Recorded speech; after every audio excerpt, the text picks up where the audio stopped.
प्रिय विद्यार्थियों नमस्कार। एजुकेशन स्कूल परिवार में आपका स्वागत है। हम पढ़ रहे थे नंबर सिस्टम, जिसके 224 क्वेश्चन सोल्व कर लिए थे।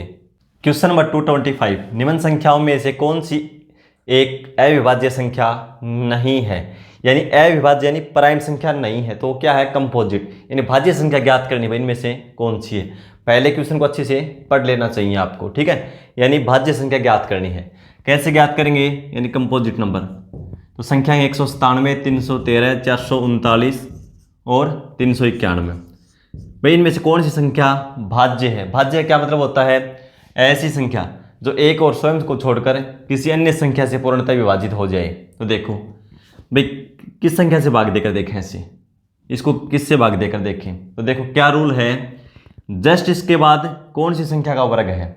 इसके बाद जस्ट यानी 15 का, 14 का करेंगे 196, 15 का 225, यानी 15 के स्क्वायर से जस्ट पहले ही है, 14 के बाद है। तो 15 से छोटी जो भी अभाज्य संख्या यानी प्राइम नंबर है उससे भाग देकर देखेंगे। यदि भाज्य होगी तो उससे भाग चली जाएगी। यानी प्राइम कौन सी है? 2, 3, 7, 11, 13, इनसे भाग होती है, ठीक है। नहीं तो ये क्या है? प्राइम नंबर है। ऐसे ये क्या है? 313, यानी किसके स्क्वायर के जस्ट पहले है। तो देखो 16 का करेंगे 256, 17 का 289, 18 का करेंगे 324, 18 से कम है, 17 से ज़्यादा है। तो 18 तक जो भी प्राइम नंबर है उनसे भाग देकर देखेंगे, ठीक। 18 से जो भी पहले 18 से छोटी होनी चाहिए वो संख्या, ठीक है। ऐसे ही 439 यानी 21 के स्क्वायर से जस्ट पहले है, तो 21 से छोटी जो भी प्राइम नंबर है उससे भाग देकर देखेंगे। ये 20 के स्क्वायर से पहले है कि 19 से ज़्यादा है, 20 के स्क्वायर से कम है, यानी 20 से छोटी जो भी प्राइम नंबर है उससे भाग देकर देखेंगे। तो चेक करो, फिर 2 से भाग देकर देखेंगे। तो 2 का हमें पता है कि 0 या 2 से विभाजित होने वाली संख्या होना चाहिए, इकाई अंक तो नहीं है। 3 से देखेंगे 7 और 9 16 और 1 17, 3 से भी नहीं है। 5 से 0 या 5 भी नहीं है। 7 से करके देख लेंगे, 7 2 बार में 14 बचेगा, 5 7 और 56, 7 से भाग नहीं जाता। 11 से के नियम है कि समस्थान के अंकों का योग और विषम स्थान के अंकों का योग का अंतर या तो 0 हो या 11 का मल्टीपल हो। तो देखो 7 और 1 8, 9 में 7 घटाएंगे तो 1 बचता है, तो ये 11 से भाग नहीं जाता। 13 से देखूं, 13 कम 13 बचेगा 6, 13 5 65, 13 से भाग नहीं जाता। इसका मतलब ये क्या है? ये भाज्य संख्या नहीं है। इसको क्रॉस कर दो। इसको चेक करेंगे, 2 से भाग नहीं जाता, 3 से भी नहीं जाता, 5 से भी नहीं जाता, 7 से देखो 7 चौके 28, 3 7 से भी नहीं जाता। 11 से करेंगे 6, 1 घटाएंगे नहीं, 11 से भी नहीं जाता। 13 से 26 बचेगा 5, 13 चौके 52, 13 से भी नहीं जाता।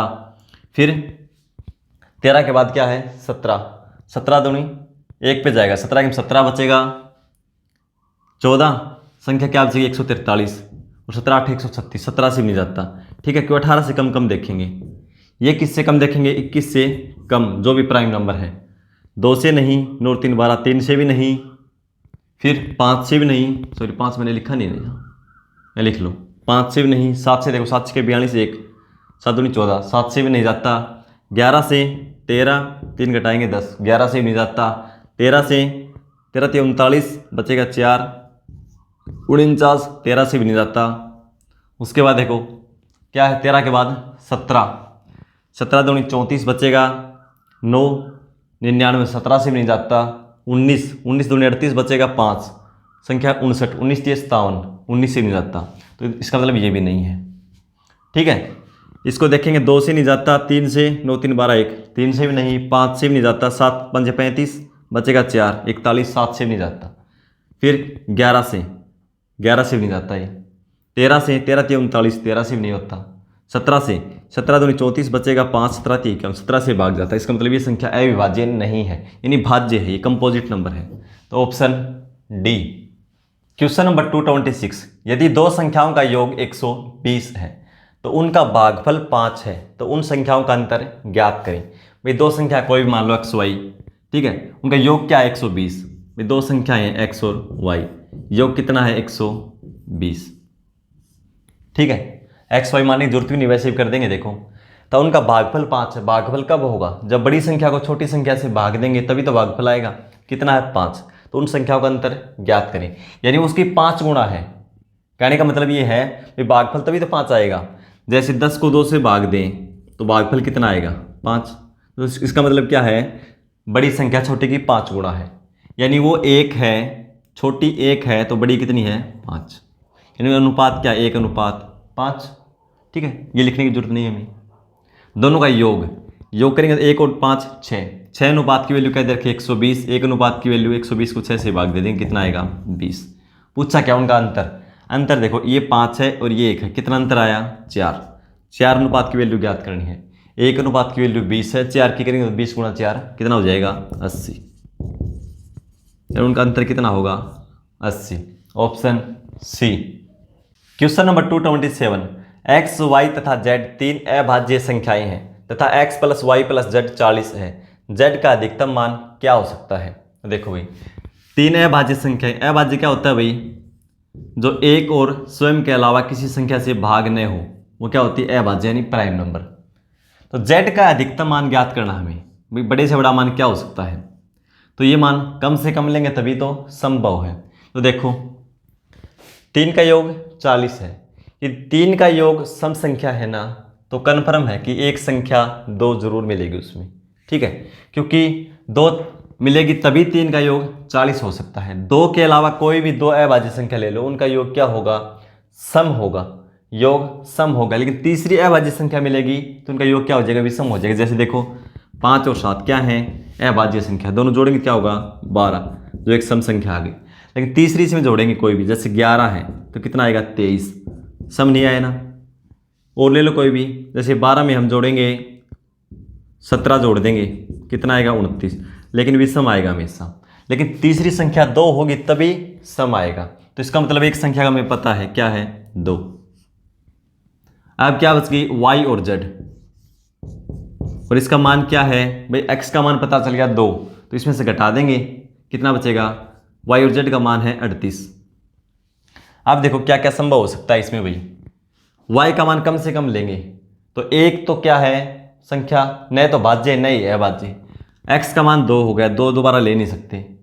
y का मान 3 लेंगे तो z का मान कितना हो जाएगा, देखो दोनों का 38 है तो इसका कितना हो जाएगा 35। तो 35 नहीं हो सकता क्योंकि ये एक प्राइम नंबर नहीं है, तो ये नहीं हो सकता। फिर लेंगे इसका मान 5, तो इसका मान क्या हो सकता है 33, क्योंकि दोनों का योग तो 38 होना चाहिए, तो ये भी एक प्राइम नंबर नहीं है, तो ये भी नहीं हो सकता। अगली संख्या y का मान लेंगे 7, और इसका क्या बचेगा फिर 31 और 7 38, ये भी प्राइम नंबर है, ये भी प्राइम नंबर है, तो अधिकतम क्या हो सकता है 31, तभी संभव होगा ना। तो अधिकतम मान क्या हो सकता है इसका 31, z का एक अधिकतम मान 31 होगा, ऑप्शन सी। क्वेश्चन नंबर 228, 2 अंकों की एक संख्या के अंकों का योग 10 है, इनके अंकों के स्थान बदलने पर बनी संख्या वास्तविक संख्या से 18 कम है, तो संख्या के दोनों अंकों का गुणनफल ज्ञात करें। तो सबसे पहले संख्या के दोनों अंक निकालने होंगे। भाई 2 अंकों की संख्या मान ली हमने x और y, ये संख्या के 2 अंकों की, एक अंक x है और एक y है, दोनों अंक पलट देंगे तो पहले y और बाद में x। वास्तविक संख्या ये है, पलटने के बाद ये है, इनका अंतर कितना है 18। 2 अंकों से बनी संख्या और उनको अंकों से आपस में बदल दें से प्राप्त संख्या का अंतर हमेशा 18 से पूर्णतः विभाजित होता है, और दोनों का योग कर दें तो हमेशा 11 से भाग होता है, पूर्णतः विभाजित होता है वो संख्या। ये कंसेप्ट पहले बता चुका हूँ मैं, बार बार बताऊंगा तो वीडियो काफ़ी लंबी हो जाएगी। ठीक है, तो देखो आप देख लेना, शॉर्ट ट्रिक बता देता हूँ, हमेशा 9 से विभाजित होगी और अंकों का अंतर आ जाएगा इससे, और 11 से भाग करेंगे योग को तो क्या होगा अंकों का योग आ जाएगा। ठीक है, 9 से भाग कर देंगे, 18 को 9 से भाग करेंगे कितना आएगा 2, यानी उस दोनों अंकों का अंतर कितना है 2, और अंकों का योग क्या दे रखा है 10, यानी x प्लस वाई दे रखा है 10, x और y 2 अंक हैं और दोनों का अंतर कितना होगा 2। अंतर कैसे निकाला, जो संख्याओं का अंतर होगा उसको 9 से भाग कर देंगे, दोनों अंकों का अंतर आ जाएगा 2। अब दोनों कोई भी 2 संख्या हो, संख्या मान लो एक बार इनको, योग 10 अंतर 2, बड़ी संख्या निकालनी हो दोनों को योग करके 10 और 2 12, 12 में को 2 से भाग कर दो कितना आएगा 6, और छोटी संख्या निकालनी हो तो दोनों के अंतर को 2 से भाग कर दो, 10 में से 2 घटाएंगे 8, 8 को 2 से भाग करेंगे 4। तो संख्या क्या थी, देखो x का मान पहले क्यों, x बड़ी संख्या है, बड़ा अंक है, तो संख्या क्या हो जाएगी वो 64। ठीक है, तो क्या पूछा है अंकों का गुणनफल, तो 6 गुणा 4 क्या होगा 24, ऑप्शन बी। क्वेश्चन नंबर 229, तीन क्रमागत प्राकृतिक संख्याओं का योग कौन सी संख्या से हमेशा विभाजित होता है? प्राकृत संख्या है तो सबसे छोटी प्राकृत संख्या ले लो 3 भाई, 1 से शुरू होती है प्राकृत संख्या, 1 + 2 + 3, भाग करके देख लो, 1 और 2 3, 3 और 3 6, तो किससे भाग हुआ? अच्छा देखो 3 से, कि और इससे संख्याएं बड़ी हैं, कोई भी 3 संख्या ले लो हमेशा 3 से पूर्णतः वो विभाजित होगा। जैसे मैंने ले लिया 7 8 9, 7 और 8 15, 15 और 9 24, 3 से भाग करके देखो होगा ना कंप्लीट। ठीक है, तो हमेशा कोई भी 3 प्राकृत संख्या ले लो लगातार, हमेशा 3 से वो पूर्णतः विभाजित होंगी। Option D. क्वेश्चन नंबर 230, तीन क्रमागत सम संख्याओं का योग हमेशा विभाजित होता है। 3 लगातार सम संख्या, सम संख्या क्या होती है भाई? जो 2 से पूर्णतः विभाजित हो जाए। और सबसे छोटी सम संख्या क्या है? 0। 0 भी एक सम संख्या है भाई। ठीक है, तो सबसे छोटी 3 संख्या ले लो, 0 2 और 4, योग करके देखो कितना आएगा? 4 और 2 6, किससे विभाजित होगा? 6 से। 6 से और लेके देख लो कोई भी, 2 4 6, कितना आएगा? 12, तो 6 से ये भी भाग होगा, ये 12 से भी होगा, लेकिन ये तो नहीं हुआ ना 12 से। ठीक है, तो हमेशा किससे विभाजित होगा? 6 से। और देख लो कोई भी, 4 6 8, 6 और 4 10 और 8 18, अब की बार देखो 12 से नहीं हुआ, इसका मतलब 12 से नहीं होगा, किससे होगा? 6 से। ये 18 से होगा, लेकिन 18 से ये नहीं हुआ, 18 से ये भी नहीं हुआ। ठीक है, ये 24 से नहीं हुआ, तो इसलिए किससे होगा? हमेशा विभाजित किससे होगा? 6 से। तो सबसे छोटी संख्या मान के देख लो, ऐसा पूछा जाए, विषम पूछा जाए, सम पूछा जाए, प्राकृत पूछा जाए, तो सबसे छोटी 3 पूछा जाए, 4 पूछा, जितनी भी संख्याएं हों सबसे छोटी मान के देख लो, वो विभाजित होगा तो आगे सभी होंगे। ठीक है, तो हमारा आंसर क्या होगा? Option B. क्वेश्चन नंबर 231, तीन क्रमागत विषम संख्याओं का योग हमेशा विभाजित होगा। तो सबसे छोटी 3 क्रमागत विषम संख्याएं चेक करके देख लो एक बार। सबसे छोटी विषम कौन सी होगी? 1। जो संख्याएं 2 से पूर्णतः विभाजित न हो वो क्या होती है? विषम, यानी ओड नंबर। तो 1 1 के बाद 3 3 के बाद 5, जोड़ेंगे क्या हो जाएगा? 9। तो 9 किससे विभाजित होगा? देखो 3 से भी होगा भाई। ऑप्शन क्या है? 3 9 15 21, 3 से भी होगा, 9 से भी, ना 15 से होगा ना 21 से होगा। ठीक है, लेकिन संख्या तो ऑप्शन 2 आ गई, तो क्या करेंगे? और चेक करके देख लो एक बार, 1 को छोड़ दो, 3 5, इससे आगे कौन सी होगी? 7। ठीक है, 3 और 5 8, 8 और 7 15, ये देखो करके 9 से होगी क्या? हमेशा पूछा भाई, ये नहीं भाई कोई भी, हमेशा। तो देखो ये 15 3 से होगा, 9 से विभाजित नहीं होगा, तो इसका मतलब 9 नहीं हो सकता। और देख लो कोई चेक करके, 5 से शुरू कर लो, 5 7 9, 5 और 7 12, 12 और 9 21, 3 से होगा, 9 से नहीं होगा, 15 से नहीं होगा, 21 से होगा, लेकिन 21 से ये तो नहीं हुए ना। हमेशा पूछा था, हमेशा किससे भाग होगा? 3 से। Option A. क्वेश्चन नंबर 232, 10 की पावर n - 1 सदैव 11 से विभक्त होगी यदि, देखो भाई ये कंसेप्ट हम पहले पढ़ चुके हैं। 10 की पावर n - 1, क्या कंसेप्ट पढ़ा था? a की पावर n - b की पावर n। यदि n एक विषम संख्या है, n एक विषम संख्या है, तो हमेशा a - b से पूर्णतः विभाजित होगी, a - b से, यानी 10 - 1 9 से पूर्णतः विभाजित होगी। पूछा क्या है? 11 से। दूसरा कंसेप्ट क्या बताया था? जब a की पावर n - b की पावर n, भाई इसको लिख सकते हैं ना, 10 की पावर n 1 की पावर n लिख दो, कोई फर्क नहीं पड़ता। ठीक है, a की पावर n और b की पावर n, और n जब सम संख्या हो, n का मान सम हो, कोई भी सम संख्या, तो ये हमेशा a - b और इंटू a + b दोनों से पूर्णतः विभाजित होगी। a - b से भी होगी और a + b से भी होगी।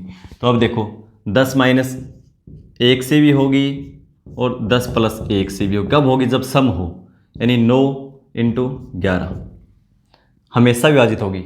इनसे भी, 9 से भी, 11 से भी, और इनके जो भी फैक्टर बनेंगे दोनों से 9 × 11 के, उनसे हमेशा विभाजित होगी।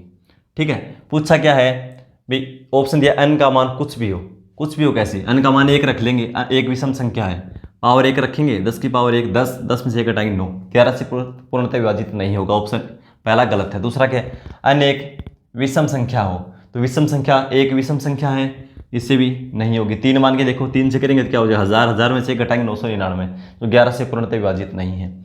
n एक सम संख्या हो, सम संख्या के लिए मैंने बता दिया हमेशा a + b और a - b से पूर्णतः विभाजित होगा, और इसमें 11 आ जाता है देखो, तो यानी n का मान सम होगा तभी ये संभव है। n 11 का गुणज हो ये भी नहीं हो सकता।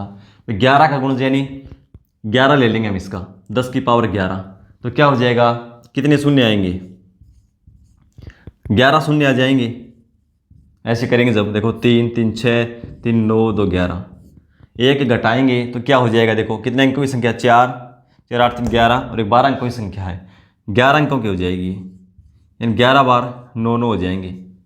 और क्या नियम है, समस्थान के अंकों का योग और विषम स्थान के अंकों का योग या तो अंतर शून्य हो या 11 का मल्टीपल हो। संख्या हो गई 11, एक में 6 आएंगे एक में 5 आएंगे तो शून्य नहीं आएगा, इसका मतलब डी भी नहीं हो सकता। तो क्या होगा, ऑप्शन सी, जब n एक सम संख्या हो। ये कंसेप्ट पहले हम पढ़ चुके हैं, तो ऑप्शन सी हमारा ठीक हो जाएगा।